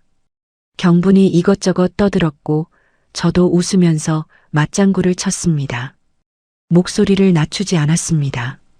웃음소리가 커져도 눈치 보지 않았습니다. 경분이 제 웃음을 보더니 말했습니다. 혜자야, 너 오늘 눈 접히면서 웃더라. 저는 그 말에 멈췄습니다. 눈이 접히면서 웃는 게 제 원래 웃음이었습니다. 그런데 그게 얼마만인지 저도 몰랐습니다. 상철 씨와 살면서 그 웃음이 언제부터 없어졌는지 정확히 기억이 나지 않았습니다. 그냥 어느 날부터 없어져 있었습니다. 저는 경분한테 말했습니다. 그랬어? 경분이 고개를 끄덕였습니다. 응, 오래간만이야. 나는 그 웃음이 보고 싶었어. 저는 그 말에 눈이 뜨거워졌습니다. 이번엔 울지 않으려고 참지 않았습니다. 그냥 눈물이 조금 흘렀습니다. 경분은 모른 척하면서 반찬 그릇을 치웠습니다. 그게 또 경분다웠습니다. 그날 밤 저는 오래간만에 일찍 잠자리에 들었습니다. 누가 몇 시에 자라고 해서가 아니었습니다. 그냥 몸이 피곤했고 눕고 싶었고 눈을 감았습니다. 자다가 한번 깼습니다. 새벽 2시쯤이었습니다. 눈을 떴을 때 천장이 보였습니다. 옆에 아무도 없었습니다. 그런데 이상하게 무섭지 않았습니다. 설명하지 않아도 되는 새벽이었습니다. 뒤척임을 해명할 필요도 없었습니다. 그냥 저 혼자 천장을 보다가 다시 눈을 감으면 됐습니다. 다시 잠이 들었습니다. 그게 그날 밤 제가 제일 오래 기억하고 싶은 장면이었습니다. 이혼 절차가 시작되고 나서 상철 씨는 처음 한동안 전화와 문자를 계속 보냈습니다. 내용은 번갈아가며 바뀌었습니다. 처음엔 걱정하는 말이었습니다. 밥은 먹고 있냐? 불면이 다시 심해지지 않냐? 혼자 있으면 힘들 텐데 그러니 돌아오라는 말이었습니다. 그 다음엔 억울하다는 말이었습니다. 자기가 뭘 그렇게 잘못했는지 모르겠다. 챙겨준 것밖에 없는데 왜 이러냐는 말이었습니다. 그리고 그 다음엔 협박에 가까운 말이었습니다. 이 나이에 이혼 기록이 남으면 당신도 곤란하다. 내가 가만히 있을 것 같냐는 말이었습니다. 저는 그 문자들을 하나씩 캡처했습니다. 읽고 나서 바로 캡처해서 폴더에 넣었습니다. 감정이 흔들리지 않으려고 일부러 빠르게 했습니다. 오래 읽고 있으면 그 말들이 마음 안으로 들어오니까요. 특히 걱정하는 척하는 말들이 제일 위험했습니다. 그 말들은 읽다 보면 내가 너무 심하게 구는 건 아닐까 하는 생각이 들게 만드는 힘이 있었습니다. 그래서 저는 읽자마자 캡처하고 닫았습니다. 딸이 중간에 말했습니다. 엄마, 그 문자들 직접 읽지 말고 나한테 넘겨줘. 내가 정리할게. 저는 처음엔 괜찮다고 했습니다. 제 일이니까 제가 해야 한다고 생각했습니다. 그런데 딸이 말했습니다. 엄마가 직접 읽으면 흔들려. 나한테 줘. 그 말이 맞았습니다. 저는 그 뒤로 상철 씨 번호에서 오는 연락을 딸한테 넘겼습니다. 중요한 내용이 있으면 딸이 따로 정리해서 알려주기로 했습니다. 그렇게 하고 나니 확실히 달랐습니다. 하루가 덜 무거웠습니다. 법적 절차는 제가 생각한 것보다 길었습니다. 상철 씨가 쉽게 동의하지 않았습니다. 처음엔 자기는 잘못한 게 없다고 했고, 그 다음엔 협의로 조용히 끝내자고 했습니다. 조용히 끝내자는 말은 들리기엔 합리적인 것 같지만, 실제로는 책임 없이 흐지부지 넘기자는 말이었습니다. 저는 그 제안을 받아들이지 않았습니다. 변호사 선생님과 상의하면서 저는 처음부터 한 가지를 분명히 했습니다. 빠르게 끝내는 것보다 분명하게 끝내는 게 중요하다고요. 상철 씨가 한 일들이 사소한 부부 다툼이 아니었다는 것, 지속적인 인간관계 차단과 일상 통제와 공개적인 모욕이 혼인 파탄의 사유가 된다는 것을 분명히 남기고 싶었습니다. 그게 저한테는 돈이나 재산보다 중요한 문제였습니다. 내가 겪은 일이 진짜였다는 것을 기록으로 남기는 것, 그게 제가 그 절차를 통해 얻고 싶은 것이었습니다. 변호사 선생님이 말했습니다. 가지고 오신 자료들이 정황으로 충분합니다. 음성 메모, 문자 캡처, 통화 기록, 목격자 진술까지 있으니까요. 경분이 카페 앞 그날 상황을 확인해 주겠다고 했습니다. 수님 언니도 그 자리에 있었다며 자기도 말할 수 있다고 했습니다. 저는 그 말을 들으면서 목이 잠겼습니다. 제가 오랫동안 만나지 못하게 됐던 사람들이 정작 제가 필요한 순간에 이렇게 와주고 있었습니다. 그 사람들이 없었다면 저는 훨씬 오래 걸렸을 겁니다. 아니면 지금도 그 집에서 작아지고 있었을지 모릅니다. 그 생각을 하면 지금도 가슴이 먹먹합니다. 절차가 진행되는 동안 저는 배달 일을 다시 시작했습니다. 상철 씨 집에 있을 때 잠깐 구역을 줄였다가 빌라로 돌아온 뒤 원래대로 새 구역을 다시 맡았습니다. 처음 며칠은 몸이 좀 힘들었습니다. 그동안 몸이 늘어진 탓도 있었고 다시 일찍 일어나는 리듬을 잡는데 시간이 좀 걸렸습니다. 그런데 힘든 것과 괜찮은 것은 다른 문제였습니다. 몸은 힘들었지만 기분은 괜찮았습니다. 새벽에 나가면 배달 동료들이 있었습니다. 저보다 한참 어린 사람들도 있었고 비슷한 나이대도 있었습니다. 한동안 뜸했다고 하니까 어디 아팠냐고 물었습니다. 저는 잠깐 집안일이 있었다고만 했습니다. 그걸로 충분했습니다. 더 설명하지 않아도 됐고 아무도 더 묻지 않았습니다. 그 간단함이 편했습니다. 오전 배달을 마치고 돌아올 때 땀이 나면 그게 좋았습니다. 내 몸으로 뭔가를 했다는 느낌이 들었습니다. 상철 씨 곁에 있을 때는 제 몸이 작고 약하고 아픈 것으로만 정의됐는데 일을 나가면 이 몸이 충분히 움직이고 있다는 게 느껴졌습니다. 그게 이상하게 자존감 같은 것을 돌려주었습니다. 아프고 관리받아야 하는 몸이 아니라 제 발로 서서 움직이는 몸이었습니다. 복지관 모임에도 다시 나갔습니다. 오랜만에 나간 날 몇몇 분들이 어디 갔냐고 했습니다. 저는 잠깐 사정이 있었다고만 했습니다. 수님 언니가 옆에서 제 팔을 한번 꼭 잡았습니다. 아무 말도 없이 그냥 한번 잡았습니다. 그 손이 따뜻했습니다. 모임이 끝나고 사람들이 삼삼오오 나가면서 이야기를 나눴습니다. 누군가 자식 이야기를 했고 누군가 물가 이야기를 했고 누군가 요즘 무릎이 안 좋다는 이야기를 했습니다. 별것 없는 이야기들이었습니다. 그런데 저는 그 이야기들 사이에 앉아서 생각했습니다. 이게 원래 제 일상이었구나 싶었습니다. 별것 없고 요란하지 않고 그냥 사람들 사이에 앉아서 별별 이야기를 듣고 웃는 것. 그게 건강을 망치는 일이 아니었습니다. 그게 사람이 사람답게 사는 일이었습니다. 상철 씨는 그걸 감정 소모라고 불렀는데 저는 이제 그 말이 얼마나 잘못된 말이었는지 압니다.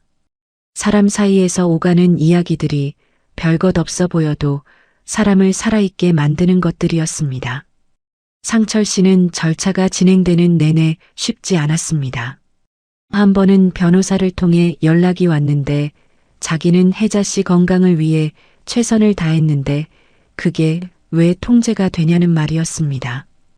공개적인 장소에서 한 말은 걱정해서 나온 것이었고 인간관계를 정리하라고 한 것도 수면 치료를 위한 조언이었다는 말이었습니다. 저는 그 말을 전해 듣고 잠깐 멈췄습니다. 그 말이 틀리지 않을 수 있다는 생각이 잠깐 스쳤습니다.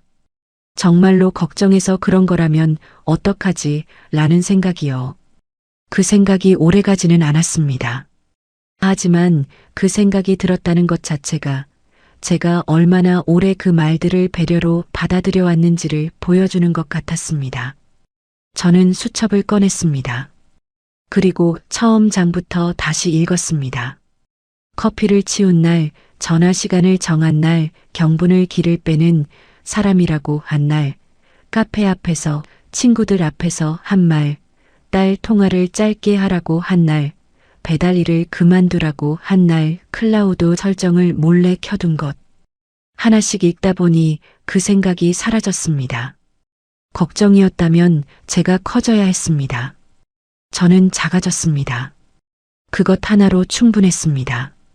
이혼 조정이 끝난 날은 비가 조금 왔습니다. 건물에서 나오면서 저는 우산을 펼쳤습니다. 딸이 옆에 있었습니다. 딸은 아무 말도 하지 않고 제 옆에서 같이 걸었습니다. 저도 한동안 말을 하지 않았습니다. 한 블록쯤 걸었을 때 딸이 말했습니다. 엄마, 밥 먹자. 저는 고개를 끄덕였습니다. 우리는 근처 국밥집에 들어갔습니다.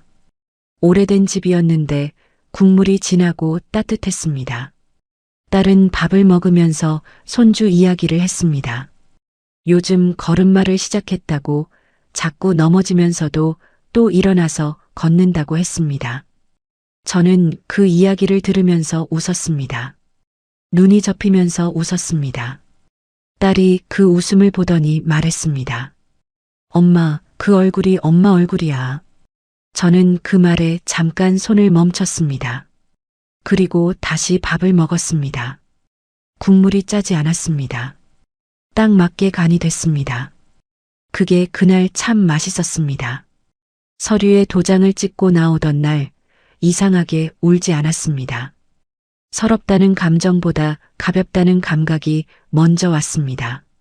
나쁜 의미의 가벼움이 아니었습니다. 오래 들고 있던 짐을 내려놓은 사람의 가벼움이었습니다. 어깨가 올라가는 게 아니라 내려가는 느낌이랄까요? 그 뒤로 제 일상은 조금씩 다시 쌓였습니다. 빠르게 바뀐 건 없었습니다. 하루아침에 모든 게 좋아진 것도 아니었습니다. 불면은 여전히 있었습니다. 자다가 새벽에 눈이 떠지는 날도 있었고 한 번 깨면 다시 잠들기 어려운 날도 있었습니다. 그런데 그게 예전과 달라진 점이 하나 있었습니다. 이제는 잠 못 자는 게 두렵지 않았습니다. 전엔 잠을 못 자면 또 관리를 받아야 하는 상황이 됐고 그 관리가 두려웠습니다. 그런데 이제는 새벽에 눈이 떠져도 그냥 눈이 떠진 것이었습니다. 일어나서 따뜻한 물 한 잔 마시고 책을 조금 읽다가 다시 누우면 됐습니다. 잠을 설쳤다고 누군가한테 설명하지 않아도 됐고 그 이유를 따지는 사람도 없었습니다. 그 자유가 생각보다 컸습니다. 딸이 주말마다 손주를 데리고 왔습니다. 낡은 빌라가 갑자기 좁아졌습니다. 기어다니는 아이가 있으니까요. 저는 아이가 장판 위를 기어다니는 걸 보면서 웃었습니다. 장판이 낡은 게 그날은 미안하지 않았습니다. 그냥 오래된 집에 새로운 사람이 들어온 것 같은 기분이었습니다. 손주가 뭔가를 잡으려고 일어서다 넘어졌습니다. 딸이 가려는 걸 제가 잡았습니다. 잠깐 봐봐. 아이는 넘어진 자리에서 잠깐 멈추더니 두 손을 짚고 다시 일어섰습니다. 그리고 또 걸었습니다. 저는 그 장면을 한참 봤습니다. 저도 그러면 됐습니다. 넘어진 자리에서 잠깐 멈추고 다시 손을 짚고 일어서면 됐습니다. 그게 거창한 역전이 아니어도 됐습니다. 그냥 일어서서 다시 걸으면 됐습니다. 경분과는 일주일에 한 번씩 만났습니다. 때로는 복지관 근처 카페에서, 때로는 시장 국수집에서 만났습니다. 별 이야기를 다 했습니다. 요즘 반찬 물가가 말이 아니라는 이야기, 복지관 모임에 새로운 분이 있는데 말이 좀 많다는 이야기, 경분 아들이 요즘 연애를 한다는 이야기, 아무 의미 없는 이야기들이었습니다. 그런데 저는 그 아무 의미 없는 이야기들이 너무 좋았습니다. 경분이 어느 날 말했습니다. 혜자야, 너 요즘 잘 자? 저는 생각하다가 말했습니다. 완전히 잘 자진 않아. 새벽에 가끔 깨. 경분이 말했습니다. 그럼 못 자는 거잖아. 저는 웃으면서 말했습니다. 근데 이상하게 그게 괜찮아. 예전엔 잠 못 자면 무너지는 것 같았는데 요즘은 그냥 오늘은 좀 설쳤네 하고 말아. 경분이 말했습니다. 그게 나아진 거야. 저는 그 말을 듣고 고개를 끄덕였습니다. 맞는 말이었습니다. 잠의 양이 늘어난 게 아니라 잠 못 자는 밤이 더 이상 두렵지 않게 된 것. 그게 제가 나아진 방식이었습니다. 봄이 됐습니다. 복지관 화단에 꽃이 피기 시작했습니다. 저는 모임이 끝나고 나오면서 그 꽃들을 잠깐 봤습니다. 별거 아닌 작은 꽃들이었는데 그게 그날따라 예뻐 보였습니다. 제가 꽃을 보고 예쁘다는 생각을 한 게 얼마 만인지 몰랐습니다. 그런 생각을 할 여유가 없었거든요. 아니면 그런 생각을 해도 된다는 걸 잊고 살았거든요. 저는 그 꽃 앞에 잠깐 서 있다가 경분한테 전화를 걸었습니다. 경분아, 오늘 저녁에 시간 돼? 경분이 말했습니다. 왜 밥 먹자고? 저는 웃으면서 말했습니다. 응, 내가 살게. 경분이 웃었습니다. 야, 웬일이야? 어디서 돈이 났어? 저는 말했습니다. 배달비. 우리 둘이 한참 웃었습니다. 핸드폰 너머로 경분 웃음소리가 들렸습니다. 저도 웃었습니다. 눈이 접히면서 웃었습니다. 지금 돌아보면 저는 예순의 잘못된 사람을 만났습니다. 하지만 그 경험이 저한테 가르쳐 준 것도 있었습니다. 제가 뭘 잃으면 안 되는지, 뭘 지켜야 하는지, 뭐가 없어지면 제가 아닌지를 그전에는 생각해 본 적이 없었는데 그 결혼을 하고 나서야 분명하게 알았습니다. 배려는 편해지는 겁니다. 배려를 받으면 제가 커져야 합니다. 작아진다면 그건 배려가 아닙니다. 그 한 가지를 이제는 압니다. 상철 씨는 늘 걱정하는 얼굴로 건강을 핑계로 조용히 제 사람들을 정리하고 제 기분을 눌렀습니다. 직접 손찌검을 한 적도 심한 욕설을 퍼부은 적도 없었습니다. 그래서 저도 오래 속았습니다. 남들이 보기엔 좋은 남편처럼 보일 수 있었으니까요. 하지만 상처가 눈에 보이지 않는다고 상처가 아닌 건 아닙니다. 서서히 작아지는 것도 무너지는 일입니다. 사람이 살면서 그것들을 알게 되는 방식이 꼭 이렇게 아파야 하는 건 아니라고 생각합니다. 그런데 어떤 사람들은 이렇게 아프고 나서야 알기도 합니다. 저처럼요. 그래도 괜찮습니다.